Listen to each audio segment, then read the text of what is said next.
आज का जो टॉपिक है वो काफ़ी इंटरेस्टिंग टॉपिक है। आप में से बहुत सारे स्टूडेंट्स इन टॉपिक से काफ़ी अच्छे से परिचित होंगे, लेकिन जो ये आपका वीडियो है वो इस प्रकार से बनाया गया है कि आप लोगों को ना सिर्फ नए नए विषय पता चलेंगे, इसके अतिरिक्त आपको खुद से भी बताना होगा कि कौन सा विषय किस सूची के अंतर्गत आता है। एग्जाम्पल के तौर पे मैं आपको दिखा रहा हूँ, जैसे सिविल प्रक्रिया संहिता, ये किस सूची में आएगा? संघ सूची में, राज्य सूची में या समवर्ती सूची में? ठीक इसी प्रकार से हम लोग आगे भी अनेक जो विषय हैं वो हम लोग देखने वाले हैं। तो चलिए सबसे पहले हम लोग ये जान लेते हैं कुछ इसका इंट्रो आप लोगों को समझा दे रहा हूँ। जैसे जो हमारा संविधान है, संविधान में टोटल 12 अनुसूचियां हैं, ये आप याद रखेंगे। 12 अनुसूचियों में से जो 7वां अनुसूची है, 7th शेड्यूल जो है, उसमें 3 सूचियों का जिक्र किया हुआ। पहला है संघ सूची, दूसरा है राज्य सूची और तीसरा है समवर्ती सूची। तो ये याद रखेंगे, ये संघ सूची, राज्य सूची और समवर्ती सूची। ठीक है, तो ये था। अब एक चीज और आपको याद रखना है, संघ सूची के अंतर्गत टोटल 100 विषय रखे गए हैं, राज्य सूची के अंतर्गत 61 विषय रखे गए हैं और समवर्ती सूची के अंतर्गत टोटल 52 विषय रखे गए। यानी संघ सूची में जो भी विषय हैं उन विषयों पर कानून बनाने का अधिकार केंद्र सरकार को है। ठीक है, तो ये याद रखेंगे कि संघ सूची में जो भी है उन पर कानून कौन बनाएगा? तो केंद्र सरकार बनाएगी। ठीक है, फिर जो 61 विषय रखे गए हैं वो राज्य सूची के अंतर्गत रखे गए हैं। इन विषयों पर केवल और केवल राज्य सरकार को ही, ये याद रखेंगे, राज्य सरकार को ही यानी स्टेट गवर्नमेंट को ही केवल अथॉरिटी है कानून बनाने की। इसके अतिरिक्त कुछ ऐसे विषय हैं, टोटल 52 विषय ऐसे हैं जिन्हें समवर्ती सूची के अंतर्गत रखा गया है। और समवर्ती सूची के अंतर्गत यानी कि जो भी विषय, यानी ये 52 विषय में से जो भी विषय हैं उन पर दोनों सरकारें कानून बना सकती हैं, परंतु अगर संघ सरकार यानी कि केंद्र सरकार अगर पहले कानून बना दे तो वही कानून वैलिड माना जाएगा। ठीक है, तो ये था कुछ। एक और आपको याद रखना है, वो है अभिष्ट अभिष्ट विषय। कुछ ऐसे विषय हैं अभिष्ट विषय के अंतर्गत, जैसे आपको ये याद रखना होगा, जैसे अभिष्ट विषय क्या होता है? तो अभिष्ट विषय में आपको याद रखना होगा कुछ ऐसे नए नए प्रकार के कुछ विषय, जैसे एग्जाम्पल के तौर पे वर्तमान समय में 6G नया नया लॉन्च हुआ है, तो इस विषय पर हमारे देश में कानून नहीं है, ना तो केंद्र सरकार के द्वारा कानून बनाया गया है, ना ही राज्य सरकार के द्वारा बनाया गया है। तो अब इन विषयों पर कानून कौन बनाएगा? कुछ जैसे रोबोट, जब संविधान लागू हुआ था या संविधान बना था उस समय में रोबोट का को लेकर के कोई हमारे देश में कानून नहीं था, तो वो अभिष्ट विषय के अंतर्गत आते हैं। वैसे जो कि भविष्य में भी कुछ ऐसे विषय आएंगे जिन पर कानून बनाना होगा, तो वो विषय अभिष्ट विषय के अंतर्गत आएंगे और उन पर कौन बनाएगा कानून? तो संसद। ये याद रखेंगे, ये याद रखेंगे, कौन बनाएगा? तो संसद बनाएगी। और ये संसद यानी कि ये किस में चला जाएगा? एक प्रकार से ये संघ सूची का विषय हो जाएगा। ठीक है, तो ये आप याद रखेंगे। चलिए अब वापस आते हैं अपने टॉपिक पे। तो सबसे पहला है सिविल प्रक्रिया संहिता। ये किस सूची में आएगा? संघ सूची, राज्य सूची या समवर्ती सूची में? तो आपको याद रखना होगा सिविल प्रक्रिया संहिता हो या फिर दंड संहिता हो, ये दोनों याद रखना हो। दंड संहिता हो या सिविल प्रक्रिया संहिता हो, ये दोनों किस में आएंगी? ये दोनों समवर्ती सूची में आएगी। चलिए, तो आपको प्रत्येक विषय पर पहले अपने माइंड में ये सोचना है, फिर मैं इसका आंसर भी आपके सामने में बताता जाऊंगा। तो पहला क्लियर हो गया, सिविल प्रक्रिया संहिता हो जाए या दंड प्रक्रिया हो जाए, ये किस में आएगा? तो संविधान की तीसरी सूची यानी कि समवर्ती सूची के अंतर्गत आएगा। चलिए, अब अगला है जनसंख्या नियंत्रण। जनसंख्या नियंत्रण और परिवार नियोजन को लेकर के अगर कानून बनाएगी तो वो कौन बनाएगी? संघ सरकार यानी केंद्र सरकार, राज्य सरकार या दोनों बना सकती है। तो आप याद रखेंगे कि दोनों बनाएगी। समवर्ती सूची के अंतर्गत आएगा। किसके अंतर्गत आएगा? वो आएगा समवर्ती सूची। जनसंख्या नियंत्रण को लेकर के राज्य सरकार भी कानून बना सकती है, केंद्र सरकार भी कानून बना सकती है। परिवार नियोजन को लेकर के इन दोनों को अथॉरिटी है, यानी कि ये जनसंख्या नियंत्रण और परिवार नियोजन किस में आ गया? तो ये आ जाएगा समवर्ती सूची में। ठीक है, फिर अगला देखते हैं शिक्षा। ठीक है, अगला है शिक्षा। शिक्षा को लेकर के कानून कौन बनाएगी? तो शिक्षा से संबंधित कानून आपको ये याद रखना होगा, पहले ये जो शिक्षा था ये राज्य सूची के अंतर्गत आता था पहले, लेकिन इसे क्या किया गया? 42वें संविधान संशोधन 1976 के द्वारा इसे क्या किया गया? इसे समवर्ती सूची में डाल दिया गया। तो आपसे अगर पूछा जाए शिक्षा किस सूची के अंतर्गत आएगा, तो ये आएगा समवर्ती सूची के अंतर्गत। और भी आपसे पूछा जाए, जैसे वन को लेकर के अगर कानून बनाना होगा, ये भी समवर्ती सूची के अंतर्गत आएगा। ठीक है, तो ये आप ध्यान में रखेंगे। आगे है भूमि सुधार। भूमि सुधार को लेकर के कौन कानून बना सकता है? तो आपको ध्यान में रखना होगा, भूमि सुधार को लेकर के कानून कौन बनाएगा? तो भूमि सुधार आपको ध्यान में रखना होगा, ये राज्य सरकार का विषय है। भूमि सुधार किसका विषय है? ये राज्य सरकार का विषय है, यानी कि ये राज्य सूची के अंतर्गत आ जाएगा। फिर आ जाते हैं अगले, आर्थिक नियोजन। आर्थिक नियोजन किस का विषय है? संघ सूची का विषय है, राज्य सूची का विषय है या समवर्ती सूची का विषय है? तो आर्थिक नियोजन यानी कि इकोनॉमिक प्लानिंग। अब आपको पता होगा कि इकोनॉमिक प्लानिंग यानी कि इकोनॉमी स्ट्रॉन्ग करने के लिए जो लोग प्लान करते हैं, जैसे हमारे यहाँ भी पंचवर्षीय योजना चलाया जा रहा था, तो पंचवर्षीय योजना चलाया जा रहा था, तो पंचवर्षीय योजना केंद्र सरकार भी चला सकती है, लेकिन हर स्टेट का अपना बजट होता है। तो बजट को अच्छे से प्लान किया जाए और किस प्रकार से स्टेट को भी आगे बढ़ाया जाए, तो दोनों सरकारें इसको लेकर के कानून बना सकती है, यानी कि इकोनॉमिक प्लानिंग किस में आ जाएगा? तो इकोनॉमिक प्लानिंग आ जाएगा समवर्ती सूची में। ठीक है, तो ये याद रखेंगे, इकोनॉमिक प्लानिंग किस में आ जाएगा? ये समवर्ती सूची में आ जाएगा। अगला है कृषि। कृषि भारतीय संविधान की किस सूची से संबंधित है? आपसे पूछा जाएगा संघ सूची, राज्य सूची या समवर्ती सूची, तो याद रखेंगे कृषि, ये काफी इंपॉर्टेंट है। कृषि कृषि एक ऐसा क्षेत्र है, ये दिया गया है राज्य सरकार को, याद रखेंगे। कृषि से संबंधित कानून कौन बना सकता है? राज्य सरकार।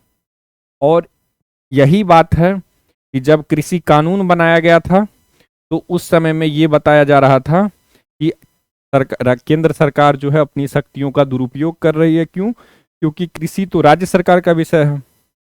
ठीक है, हालांकि कृषि के ही अंतर्गत कृषि में ही कुछ क्लॉज इस तरह के हैं जिसे लेकर के केंद्र सरकार कानून बना सकती है, लेकिन ज्यादातर विषय जो कृषि से संबंधित है उस पर राज्य सरकार को ही अथॉरिटी है कानून बनाने की, ये आप ध्यान में रखेंगे। ठीक है, आगे है पंचायती राज। पंचायती राज किस श्रेणी में आएगा? पंचायती राज किस श्रेणी में आएगा? संघ सूची, राज्य सूची या समवर्ती सूची? तो ये याद रखेंगे, पंचायती राज किस श्रेणी में आएगा? राज्य सूची के श्रेणी में। ठीक है, चलिए फिर आगे आएगा, आगे है विवाह या फिर तलाक या फिर गोद लेना। विवाह हो जाए या विवाह विच्छेद हो जाए या फिर गोद लेना हो जाए, ये किस सूची के अंतर्गत आएगा? इस पर कानून कौन बना सकता है? आपसे ऑप्शन में देगा संघ यानी केंद्र सरकार, राज्य सरकार या फिर दोनों। तो इसमें क्या आंसर हो जाएगा? दोनों, यानी कि समवर्ती सूची के अंतर्गत आएगा। विवाह को लेकर के या फिर तलाक को लेकर के या फिर गोद लेना, इन तीनों विषयों पर कौन कानून बना सकता है? तो इन तीनों विषयों पर दोनों सरकारें कानून बना सकती है। ठीक है, चलिए फिर आ जाते हैं प्रतिरक्षा यानी डिफेंस। डिफेंस आपको ज्यादा कंफ्यूज नहीं होना है डिफेंस के बारे में। डिफेंस आपको पता होगा कि केंद्र सरकार के ही अंतर्गत डिफेंस मिनिस्ट्री होती है, तो ये आसान सा सवाल था, इसके अंतर्गत संघ सूची के अंतर्गत आ जाएगा डिफेंस। चलिए आगे है लोक व्यवस्था। अब आप कॉमन सा बात है, लोक व्यवस्था यानी कि जो लोक व्यवस्था के अंतर्गत पब्लिक एडमिनिस्ट्रेशन यानी कि जो लॉ एंड ऑर्डर है उसको लेकर के कानून कौन बना सकता है। तो लॉ एंड ऑर्डर जो है वो किसका विषय हो सकता है, ये कॉमन सा चीज है, आपको ध्यान से समझना होगा कि पुलिस किसके अंतर्गत होती है। तो पुलिस आप याद रखेंगे स्टेट गवर्नमेंट के अंतर्गत होती है, और स्टेट गवर्नमेंट यानी कि राज्य सूची का विषय हो जाएगा। तो अगर लोक व्यवस्था पूछा जाए तो वो पुलिस किसके अंतर्गत आएगी, स्टेट गवर्नमेंट, यानी कि वो राज्य सूची का विषय हो जाएगा। ठीक है, ये ध्यान में रखेंगे।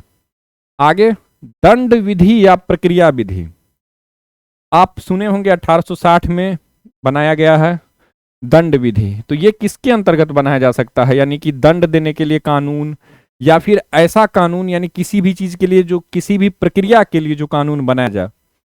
आप सुने होंगे कि जो हमारे देश में अनुच्छेद 21 के तहत प्राण एवं दैहिक स्वतंत्रता मिला हुआ है, लेकिन विधि द्वारा स्थापित प्रक्रिया के तहत उसकी जो है उसकी मृत्यु यानी कि उससे मृत्यु दंड दिया जा सकता है। यानी प्रक्रिया के तहत एक प्रोसेस होगा उसके तहत ही दिया जा सकता है, अदरवाइज नहीं दिया सकता।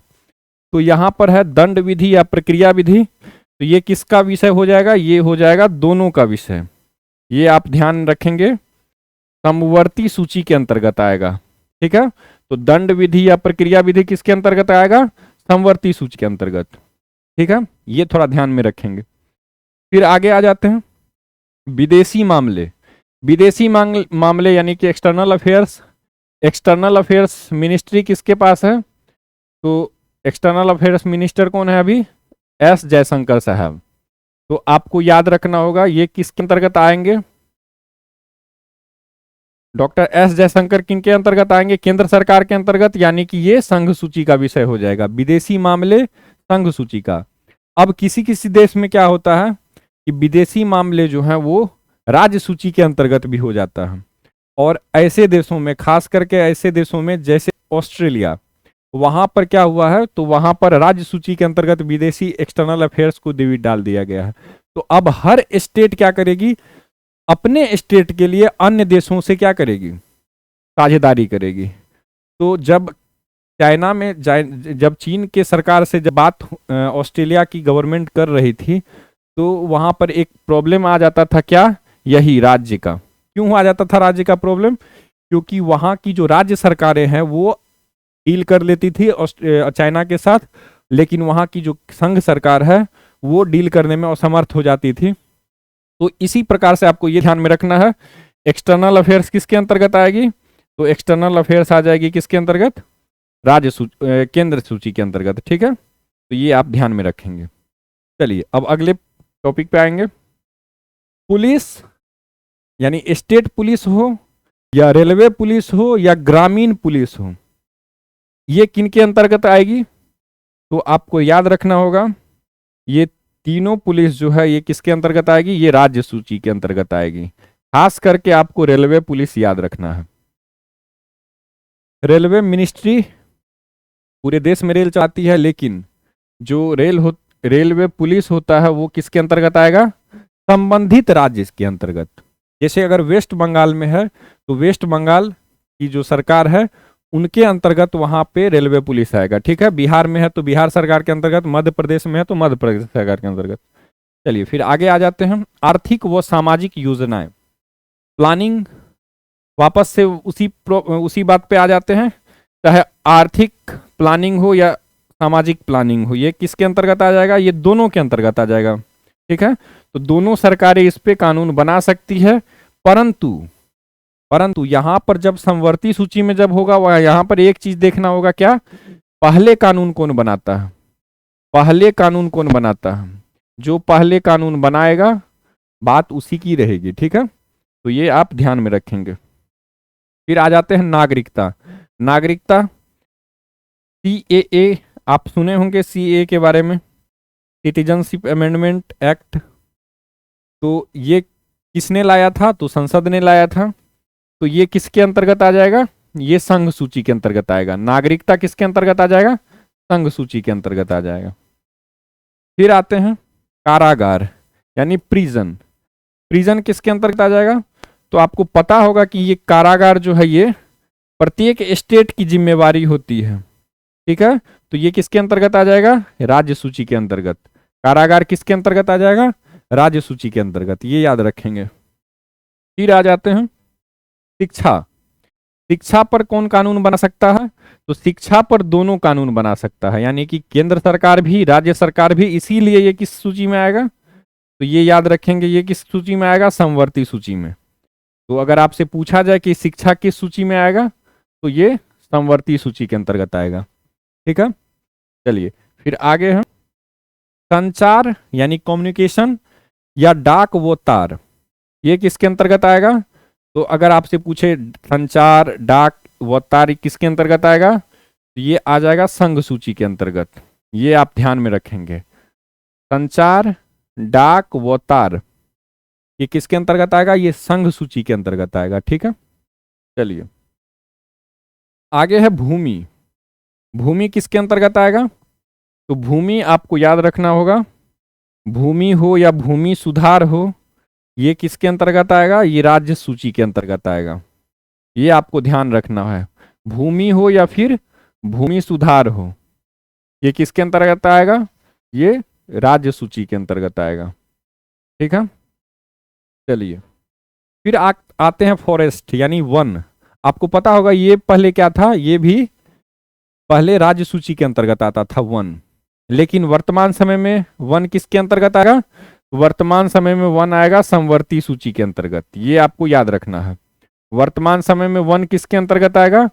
समवर्ती सूची के अंतर्गत। ठीक है, चलिए फिर आगे आ जाते हैं। आगे है निगम कर यानी कि कॉरपोरेट टैक्स या फिर सेवा कर यानी सर्विस टैक्स, ये किसके अंतर्गत आएगा? निगम कर हो या सेवा कर हो, ये किसके अंतर्गत आएगा? पहले आप ये समझ लीजिए कि निगम कर क्या होता है। अब हर कंपनी, हर पर्सन और एक तरफ कंपनी है, यानी कि एक तरफ व्यक्ति है, अगर व्यक्ति टैक्स देता है तो उसे इनकम टैक्स उससे लिया जाता है। याद रखेंगे, व्यक्ति से कौन सा टैक्स लिया जाएगा? Income tax. ठीक है, और अगर किसी कंपनी से, कंपनी के प्रॉफिट पर टैक्स लिया जाए, कोई भी कंपनी है, रिलायंस है, एयरटेल है, कोई भी कंपनी है, उससे अगर उसके प्रॉफिट पर टैक्स लिया जाए, यानी कि कंपनी से जो टैक्स लिया जाएगा उससे कौन सा टैक्स बोला जाएगा? उसे बोला जाएगा कॉरपोरेट टैक्स। ठीक है, तो ये आपको ध्यान में रखना है, यानी कि निगम कर बोला जाएगा। और एक है सेवा कर। आपको पता होगा इकोनॉमिक में क्या होता है? इकोनॉमिक्स यानी कि अर्थशास्त्र में आपको याद रखना है, अर्थशास्त्र में, अर्थशास्त्र का एक नियम है। नियम क्या है कि यहां पर जो सेवा दी जाती है उसके बदले अर्थ ली जाती है, यानी कि पैसे ली जाती है। तो ये याद रखेंगे, सेवा फ्री में नहीं होता है अर्थशास्त्र में। अर्थशास्त्र में अगर सर्विस दिया जाएगा तो इस सर्विस का चार्ज लिया जाएगा आपसे। ठीक है, तो याद रखेंगे सेवा कर किस में आएगा? अर्थ सेवा कर। और निगम कर किस में आ जाएगा? ये दोनों आ जाएगा किसमें? संघ सूची के अंतर्गत। ये ध्यान में रखेंगे। तो वापस उस पॉइंट पे आ जाते हैं, सेवा कर और निगम कर ये किस में आएगा? ये आ जाएगा संघ सूची में। ठीक है, व्यक्ति से इनकम टैक्स लिया जाएगा, कंपनी से कॉरपोरेट टैक्स लिया जाएगा। ठीक है, और सेवा के बदले में आपसे चार्ज लिया जाएगा, ये भी आप ध्यान में रखेंगे। चलिए आगे है युद्ध और शांति। किसी भी देश से युद्ध करना है या फिर उससे संधि करना है या फिर उससे शांति स्थापित करके रखना है, ये किसकी जिम्मेवारी है? तो अच्छा, एक अनुच्छेद है आपको याद रखना होगा, वो अनुच्छेद है 355। आप एक बार इस अनुच्छेद को जाकर के जरूर देखेंगे। ठीक है, इसके अंतर्गत एक जिम्मेवारी दी गई है केंद्र सरकार को कि आपको जो भी स्टेट है, यूनियन टेरिटरी है, उनकी रक्षा करनी है आपको। ठीक है, तो युद्ध और शांति का डिसीजन कौन लेगा? तो ये याद रखेंगे, युद्ध हो या शांति हो ये केंद्र सरकार के अंतर्गत आएगा, यानी कि ये संघ सूची का विषय है। ठीक है, फिर आगे आ जाते हैं प्रादेशिक लोक सेवा, यानी कि हर स्टेट में प्रोविंशियल जो जैसे एग्जाम्पल के तौर पे हम लोग समझ लेते हैं, जैसे बीपीएससी। ठीक है, तो बीपीएससी क्या है? तो बीपीएससी है बिहार के लिए। बीपीएससी किसके लिए है? बीपीएससी है बिहार के लिए, बिहार यानी कि बिहार प्रदेश का ये लोक सेवा, तो ये आप समझ लीजिए एग्जाम्पल में, ठीक है। तो प्रादेशिक लोक सेवा किसके अंतर्गत आएगा, राज्य सूची के अंतर्गत आएगा, ये आपको ध्यान में रखना है, ठीक है। आगे है कारखाने या मजदूर संघ, कारखाने या मजदूर संघ, कारखाने में भी और मजदूर में भी, यानी कि जो संघ बनेगी उसको लेकर के कानून कौन बना सकता है, कारखाने या मजदूर संघ को लेकर के। तो ये आपको याद रखना है, कारखाने हो या फिर मजदूर संघ हो, इसको लेकर के कानून कौन बनाएगा, इसको लेकर के कानून कौन बनाएगा, इसको लेकर के कानून दोनों बनाएगा, ये आप ध्यान में रखेंगे। यानी कि ये किसका विषय हो जाएगा, समवर्ती सूची का। तो कारखाने या मजदूर संघ को लेकर के कानून कौन बना सकता है, दोनों बनाएगा, ये ध्यान में रखेंगे, कारखाने या मजदूर संघ दोनों बनाएगा, ठीक है। आगे है सीमा शुल्क व निर्यात शुल्क। अब आप याद रखेंगे सीमा शुल्क क्या होता है, जब भी कोई सामान देश से बाहर भेजना हो या एक सीमा से बाउंड्री से बाहर भेजना हो तो उससे सीमा शुल्क लिया जाता है, ठीक है। और अगर किसी स्पेसिफिक निर्यात करना हो तो उससे निर्यात शुल्क लिया जाता है, तो चाहे वो कस्टम ड्यूटी हो, ठीक है। चलिए, तो ये किसके अंतर्गत आएगा, ये आपको ध्यान में रखना है, सीमा शुल्क हो जाए या फिर निर्यात शुल्क हो जाए, ये किसके अंतर्गत आ जाएगा, ये आ जाएगा संघ सूची के अंतर्गत, ठीक है। तो ये याद रखेंगे। चलिए आगे आ जाते हैं। आगे है लोक स्वास्थ्य यानी कि पब्लिक हेल्थ। पब्लिक हेल्थ किसके अंतर्गत आएगा, आप जानते होंगे हॉस्पिटल, प्रत्येक जिले में आपको हॉस्पिटल देखने को मिलेगा। ये जो हॉस्पिटल है ये किसके अंतर्गत आएगा, ये आपको राज्य सरकार के अंतर्गत आएगा। यानी कि लोक स्वास्थ्य किसके अंतर्गत आएगा, ये काफी इंपॉर्टेंट है, ये किसके अंतर्गत आएगा, लोक स्वास्थ्य, ये आएगा राज्य सूची के अंतर्गत, ठीक है। फिर आगे आ जाते हैं, खाद्य पदार्थों और अन्य पदार्थों का अपमिश्रण। अब आप जानते होंगे मिलावट, हर चीज में मिलावट की जा रही है, तो हर चीज में मिलावट की जा रही है, तो अब मिलावट को लेकर के कानून कौन बना सकता है, मिलावट को रोकने के लिए कानून कौन बना सकता है, केंद्र सरकार बना सकती है, राज्य सरकार बना सकती है, या दोनों बना सकती है। कॉमन सी चीज है, इसे दोनों सरकारें बना सकती है, ठीक है। तो ये किसके अंतर्गत आ जाएगा, ये आ जाएगा समवर्ती सूची के अंतर्गत, आप ये याद रखेंगे। खाद्य पदार्थों और अन्य पदार्थों का अपमिश्रण किसके अंतर्गत आएगा, ये आ जाएगा समवर्ती सूची के अंतर्गत, ठीक है। फिर आ जाते हैं बीमा यानी इंश्योरेंस, इंश्योर करना किसी को कि अगर आपको कभी प्रॉब्लम हुई तो हम आपके साथ हैं, ये हुआ इंश्योर करना। तो बीमा भी क्या है, इंश्योर, तो इंश्योरेंस दी जा रही है कि आपके अगर साथ कुछ भी होता है तो हम वहां पर आपको आपके साथ होंगे।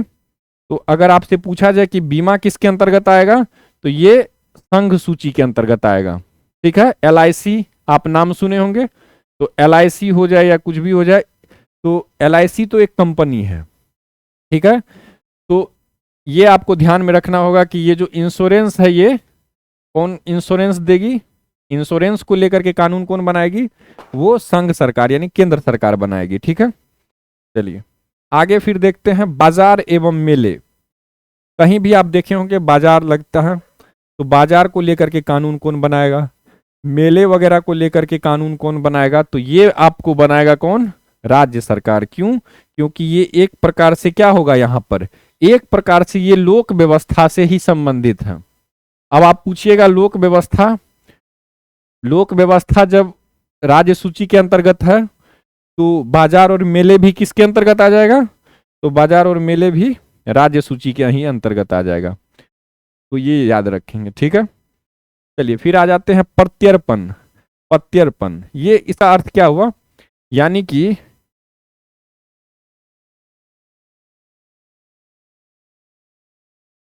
ये हो गया एक्स्ट्रा ट्रेडिशन, यानी कि एक देश से दूसरे देश में भेजना, ठीक है। तो अगर जैसे विजय माल्या, यूके में विजय माल्या को पकड़ा गया और उसे उसका प्रत्यर्पण करना था भारत को, यानी कि उसे भेजना था भारत को, ठीक है। तो आप इस तरह से समझिए, अर्पण करना मतलब क्या होता है, देना, ठीक है। तो प्रत्यर्पण आपको याद रखना है, किसका विषय हो जाएगा? प्रत्यर्पण। तो ये आपको याद रखना है, प्रत्यर्पण संघ सूची का विषय हो जाएगा। किसका विषय हो जाएगा? प्रत्यर्पण संघ सूची का विषय हो जाएगा। ये ठीक है। चलिए अगला है सट्टा या जुआ। सट्टा हो जाए या जुआ हो जाए, आप सुने होंगे आईपीएल में, या फिर इस तरह से सट्टा वगैरह जुआ वगैरह इस तरह से आप जानते होंगे। तो ये किसके अंतर्गत आएगा? अब एक इंपॉर्टेंट चीज है तमिलनाडु के बारे में। तमिलनाडु जो है ये हाल ही में सट्टा जुआ को लेकर के कानून बनाया है। तो इसका मतलब क्या है? ये राज्य सरकार के अंतर्गत होगा। तो सट्टा व जुआ किसके अंतर्गत आ जाएगा? ये राज्य सरकार के अंतर्गत, यानी कि राज्य सूची के का विषय हो जाएगा। ठीक है। अगला है न्याय या प्रशासन। ठीक है। अब न्याय या प्रशासन पर कानून कौन बना सकता है? तो कॉमन सी चीज है, दोनों सरकारें बना सकती है। ठीक है। तो ये याद रखेंगे, न्याय व प्रशासन किसके अंतर्गत आ जाएगा? समवर्ती सूची के अंतर्गत। ठीक है। तो ये ध्यान में रखेंगे, न्याय व प्रशासन समवर्ती सूची के अंतर्गत आएगा। आगे है शेयर बाजार। शेयर बाजार को लेकर के कानून कौन बना सकता है? तो ये ध्यान में रखेंगे, जैसे बॉम्बे स्टॉक एक्सचेंज है, तो कानून कौन बना सकता है? तो ये याद रखेंगे, ये कौन बना सकता है? संघ सरकार, यानी कि केंद्र सरकार। ठीक है। तो शेयर बाजार किसके अंतर्गत आ जाएगा? संघ सूची के अंतर्गत आ जाएगा। इसके बाद फिर है कृषि भूमि पर संपदा शुल्क। कृषि भूमि पर संपदा शुल्क किसके अंतर्गत आ जाएगा? तो कृषि से संबंधित कुछ भी होगा तो वो किसके अंतर्गत आ जाएगा? लगभग 80 to 90% जो कृषि से संबंधित है विषय, वो किसके अंतर्गत आता है? तो आप जहां कृषि देखें आप समझ जाएं किसका होगा? राज्य सूची का। ठीक है। चलिए आगे है संपत्ति का अर्जन व अधिग्रहण। संपत्ति का अर्जन और अधिग्रहण कौन कर सकता है? यानी आपसे आप भारत का क्या है नियम, तो ये आप ध्यान में रखेंगे। जैसे भारत में क्या है, भारत में जो है वो संपत्ति का अधिकार है, यानी कि संपत्ति आप इकट्ठा कर सकते हैं। ठीक है। तो संपत्ति आपकी पर्सनल प्रॉपर्टी हो जाती है, और आपकी पर्सनल प्रॉपर्टी को जब आपसे सरकार के द्वारा छीना जाता है, यानी कि छीना ना कहा जाए, आपसे मांगा जाता है और आप ना चाहते हुए भी आपको देना पड़ता है, तो सरकार जब संपत्ति का अर्जन करे, यानी कि जब खरीद ले या फिर अधिग्रहण कर ले या आपसे ले ले, तो वो कौन कौन सरकारें ले सकती है? क्या केवल केंद्र सरकार ले सकती है, या राज्य सरकार ले सकती है, या दोनों ले सकती है? तो आपको याद रखना होगा, संपत्ति का अधिग्रहण किसके अंतर्गत आ जाएगा? ये संपत्ति का अर्जन और अधिग्रहण ये समवर्ती सूची के अंतर्गत आ जाएगा, यानी कि दोनों सरकारें इसको लेकर के कानून बना सकती है। ठीक है। फिर आ जाते हैं पशुपालन या सिंचाई। पशुपालन या सिंचाई को लेकर के कानून कौन बना सकता है? तो पशुपालन हो जाए या सिंचाई हो जाए, ये किसके अंतर्गत आ जाएगा? ये राज्य सरकार के अंतर्गत आ जाएगा। तो आपको ध्यान में रखना होगा, कृषि कृषि हो जाए या पशुपालन हो जाए या सिंचाई हो जाए, इन विषयों पर कानून कौन बना सकती है? तो इन विषयों पर कानून राज्य सरकार बना सकती है। ठीक है। तो ये ध्यान में रखेंगे। चलिए फिर आगे आ जाते हैं, विद्युत इलेक्ट्रिसिटी पर कानून कौन बना सकती है? संघ यानी केंद्र सरकार बना सकती है, राज्य सरकार बना सकती है, या फिर दोनों बना सकती है। तो ये ध्यान में रखेंगे, इलेक्ट्रिसिटी पर दोनों सरकारें कानून बना सकती है। ठीक है। तो ध्यान में रखेंगे, इलेक्ट्रिसिटी पर कौन सरकारें बना सकती है कानून? दोनों सरकारें। ठीक है। तो ये आप ध्यान में रखेंगे, ये किसका विषय हो जाएगा? ये समवर्ती सूची का विषय हो जाएगा। इलेक्ट्रिसिटी किसका विषय होगा? ये समवर्ती सूची का विषय होगा। ठीक है।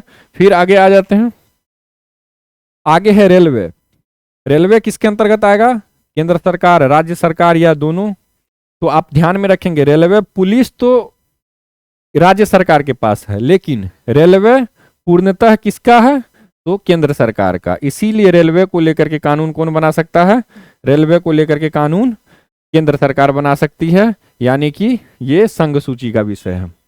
तो रेलवे संघ सूची का विषय है। ठीक है। फिर आगे आ जाते हैं, कृषि आय पर कर। अब कृषि वापस कृषि से ही जुड़ा हुआ है, तो आंख मूंद करके आप इसका आंसर बता सकते हैं। क्या हो जाएगा? कृषि आय पर कर, ये राज्य सूची का विषय हो जाएगा।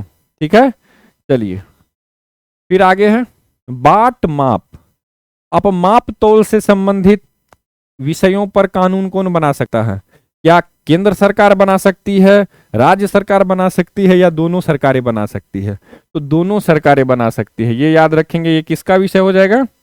ये हो जाएगा दोनों सरकारें बना सकती है, अर्थात ये समवर्ती सूची का विषय हो जाएगा। ठीक है, चलिए फिर आगे आ जाते हैं। मुद्रा या रिजर्व बैंक, यानी करेंसी को लेकर के या फिर रिजर्व बैंक से संबंधित आपको एक एक्ट याद होगा, रिजर्व बैंक का 1934 का एक्ट है। रिजर्व बैंक एक्ट कब का है? 1934 का एक्ट है। और तो इसका मतलब क्या है? ये कौन बनाया होगा? केंद्र सरकार बनाया होगा, यानी कि ये किसका विषय हो जाएगा? रिजर्व बैंक या करेंसी, ये किसका विषय हो जाएगा? ये संघ सूची का विषय हो जाएगा। ठीक है, चलिए फिर आगे आ जाते हैं। गैस को लेकर के कानून कौन बनाएगा? तो गैस को लेकर के कानून, यहां पे आप कंफ्यूजन आपको आ सकती है, लेकिन आपको कंफ्यूज नहीं होना है। क्यों? क्योंकि गैस को लेकर के कानून बना सकती है राज्य सरकार। ठीक है, तो ये याद रखेंगे। ठीक है, इलेक्ट्रिसिटी के बारे में हम लोग बात किए हैं। ठीक है, लेकिन जब हम लोग गैस को लेकर के बात कर रहे हैं तो कौन बना सकती है? वो राज्य सरकार बना सकती है। ठीक है, इलेक्ट्रिसिटी पर दोनों बना सकती है, ये ध्यान में रखेंगे। अगर इलेक्ट्रिसिटी केवल पूछा जाए तो उस पर दोनों सरकारें बना सकती है, वो समवर्ती सूची का विषय है। लेकिन अगर गैस के बारे में पूछे तो वो राज्य सरकार की विषय है। आगे है वन्य जीव जंतुओं का संरक्षण। अब वन्य जीव जंतुओं का, जब वन ही समवर्ती सूची में आ चुका है, जब वन ही समवर्ती सूची में आ गया है, तो वन में रहने वाले जो जीव जंतु है उनका भी संरक्षण करने की जिम्मेवारी दोनों सरकारें की हो सकती है, यानी कि दोनों सरकारें कानून बना सकती है, ये याद रखेंगे। तो वन्य जीव जंतुओं का संरक्षण ये समवर्ती सूची का विषय है। ठीक है, फिर आते हैं समुद्री व हवाई मार्ग। अब समुद्र से जाने का जो रास्ता है और एयर जो स्पेस है उसमें जाने का जो रास्ता है, उसको लेकर के कानून कौन बना सकता है? तो उसको लेकर के आप याद रखना होगा, ये केंद्र सरकार के अंतर्गत आती है। तो समुद्री मार्ग हो जाए या वायु मार्ग हो जाए, ये कौन कानून बना सकता है? तो ये बना सकता है संघ सरकार, यानी कि केंद्र सरकार। ठीक है, ये ध्यान में रखेंगे। आगे आ जाते हैं शराब यानी कि वाइन को लेकर के कौन बना सकता है कानून? संघ सरकार, राज्य सरकार, या दोनों? तो आपको ये याद होगा कि शराबबंदी जो है वो बिहार सरकार ने किया था, यानी कि शराब को लेकर के कानून कौन बना सकता है? ये दोनों सरकारें बना सकती है, सॉरी, ये केवल राज्य सरकार बना सकती है। ठीक है, तो शराब किसका विषय हो जाएगा? ये राज्य सूची का विषय हो जाएगा। फिर आते हैं समाचार पत्र, पुस्तकें और मुद्रणालय, ये ध्यान में रखेंगे।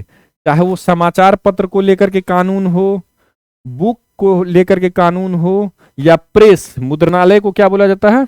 इसे ही प्रेस बोला जाता है, ये ध्यान में रखेंगे। तो इन तीनों पर कानून कौन बना सकता है? तो जो पहले बना दे, यानी कि दोनों सरकारें बना सकती है, यानी ये समवर्ती सूची का विषय हो जाएगा। फिर आते हैं विदेशी ऋण या विदेशी व्यापार। अब किसी भी देश से आपको ऋण यानी कि लोन लेना है, तो भारत सरकार ही ऑथराइज्ड है लोन लेने के लिए, ये आपको ध्यान में रखना। तो इसमें क्या हो जाएगा?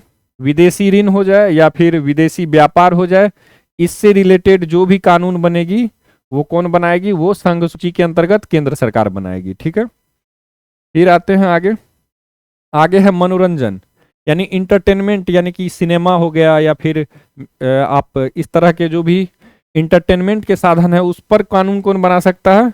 तो इस पर कानून बनाएगी केवल और केवल राज्य सरकार, ये ध्यान में रखेंगे। इस पर कानून कौन बनाएगी? केवल और केवल राज्य सरकार, क्योंकि मनोरंजन किसका विषय है? ये राज्य सूची का विषय। फिर आते हैं स्वच्छता व औषधालय। अब आप खुद तो इमेजिन करिए इस चीज को कि अगर स्वच्छता से संबंधित कानून बनाना है तो कौन बनाएगी? केंद्र सरकार बनाएगी, राज्य सरकार बनाएगी, या दोनों बना सकती है। तो कॉमन सी बात है, स्वच्छता दोनों के लिए आवश्यक है, तो संवर्ती सूची के अंतर्गत आ जाएगा। तो स्वच्छता हो जाए या औषधालय हो जाए, ये किसका विषय हो जाएगा? संवर्ती सूची का। फिर आगे आते हैं लॉटरी। लॉटरी किसका विषय हो जाएगा? क्या ये केंद्र सरकार कानून बनाएगी, राज्य सरकार कानून बनाएगी, या फिर समवर्ती यानी कि दोनों सरकारें कानून बना सकती है? कौन बनाएगी? लॉटरी। तो ये आप ध्यान में रखेंगे, लॉटरी को लेकर के कानून केवल और केवल केंद्र सरकार कानून बनाएगी। अब ये थोड़ा सा आपको याद रखना होगा, लॉटरी अलग चीज है, ठीक है, और गैम्बलिंग यानी कि जुआ, ये अलग चीज है। तो जुआ को लेकर के राज्य सरकार कानून बना सकती है, लेकिन लॉटरी ये संघ सूची का विषय है, यहां कंफ्यूज नहीं होना है, ठीक है। फिर आगे आते हैं भू राजस्व या लगान। भू राजस्व या लगान ये किसका विषय है? तो भू राजस्व या लगान आपको बता है ये किससे संबंधित है? ये कृषि से संबंधित है, ठीक है। तो ये भी आप ध्यान में रखेंगे, भू राजस्व या लगान आपको आइडिया हो गया होगा कि ये किससे संबंधित है? कृषि से। तो ये किसके अंतर्गत आ जाएगा? राज्य सूची के। याद रखने के लिए आप इस तरह से याद रख सकते हैं, ठीक है। फिर आगे आते हैं औद्योगिक विवाद। अगर इंडस्ट्रियल जो डिस्प्यूट है वो हो जाए तो किस सूची के अंतर्गत आ जाएगा औद्योगिक विवाद? तो ये ध्यान में रखेंगे, किसके अंतर्गत आ जाएगा औद्योगिक विवाद? तो औद्योगिक विवाद से संबंधित कानून ये दोनों सरकारें बना सकती है, इसीलिए ये किसके अंतर्गत आ जाएगा? औद्योगिक विवाद। औद्योगिक विवाद संवर्ती सूची के अंतर्गत आ जाएगा, ठीक है। औद्योगिक विवाद किसके अंतर्गत आएगा? औद्योगिक विवाद संवर्ती सूची के अंतर्गत आ जाएगा। फिर आगे आते हैं इनकम टैक्स यानी कि आयकर। अगर वो कृषि से भिन्न है तो इनकम टैक्स किसके अंतर्गत आएगा? इनकम टैक्स याद रखेंगे, कृषि से भिन्न इनकम टैक्स किसके अंतर्गत आएगा? तो ये केंद्र सरकार के अंतर्गत आएगा, इनकम टैक्स केंद्र सरकार, ठीक है। तो ये ध्यान में रखेंगे। आगे आते हैं जनगणना। जनगणना कौन करवा सकती है? अब बिहार में जातीय जनगणना हुई तो यहां पर भी यही बात उठ रही थी कि चूंकि जनगणना जो है वो केंद्र सरकार का विषय है। जनगणना किसका विषय है? जनगणना संघ सूची के अंतर्गत आता है, तो बिहार सरकार कैसे जनगणना करवा सकती है? इस बात को लेकर के माननीय सुप्रीम कोर्ट के पास जो है वो पार्टी चली गई थी, बीजेपी के तरफ से ये अपील किया गया था कि देखिए महोदय, ये जो जनगणना है ये केंद्र सरकार का विषय है और बिहार सरकार जातीय जनगणना करवा रही है। तो बाद में बोला गया तो माननीय सुप्रीम कोर्ट के द्वारा कि नहीं, ये किया जा सकता है इस तरह से। तो ये आप ध्यान में रखेंगे, जनगणना किसका विषय हो जाएगा? संघ सूची का, ठीक है। आगे है पथ कर यानी टोल टैक्स। आप लोग अगर कार से जाएंगे कहीं तो आपको रास्ते में टैक्स देना पड़ेगा, तो ये जो पथ कर है ये किसके अंतर्गत आ जाएगा? वो जो टैक्स है वो कौन एकत्रित करेगी? तो वो एकत्रित करेगी राज्य सरकार, ये याद रखेंगे। टोल टैक्स किसके अंतर्गत आएगा? टोल टैक्स आ जाएगा राज्य सूची के अंतर्गत, ये ध्यान में रखेंगे। आगे है डाकघर या बचत बैंक। डाकघर बचत बैंक यानी कि पोस्ट ऑफिस से जुड़ा हुआ जो बैंक है वो किसके अंतर्गत आएगा? तो डाकघर बचत बैंक पर कानून कौन बना सकता है? डाकघर बचत बैंक पर कानून केवल केंद्र सरकार बना सकती है। क्यों? क्योंकि अगर आपसे डायरेक्ट पूछे डाकघर किसके अंतर्गत आएगा तो वो भी संघ सूची के अंतर्गत आएगा। फिर है कीमत नियंत्रण। इन्फ्लेशन को कंट्रोल करने के लिए, कीमत को नियंत्रित करने के लिए कानून कौन बना सकती है? कॉमन सी बात है, राज्य सरकार हो केंद्र सरकार हो दोनों बना सकती है। तो ये किस में आ जाएगा? कीमत नियंत्रण किस में आएगा? कीमत नियंत्रण आएगा संवर्ती सूची में, ठीक है। तो ये ध्यान में रखेंगे, कीमत को नियंत्रित करना है। हालांकि कीमत नियंत्रण के बारे में एक चीज आपको याद रखना है, अगर आपसे पूछे कि महंगाई को कंट्रोल करने के लिए, तो महंगाई को कंट्रोल करने के लिए आरबीआई है हमारे देश में, ये मौद्रिक नीति बनाती है, ठीक है। और जो सरकारें हैं वो क्या बनाती है? राजकोषीय नीति बनाती है। तो यह याद रखेंगे। तो जब सरकारें राजकोषीय नीति बनाती है तो केंद्र सरकार भी बना सकती है राजकोषीय नीति, राज्य सरकार भी राजकोषीय नीति बनाती है, इसीलिए कीमत नियंत्रण किसके अंतर्गत आ जाएगा, समवर्ती सूची के अंतर्गत। आगे आते हैं विलासिता की वस्तुओं पर टैक्स।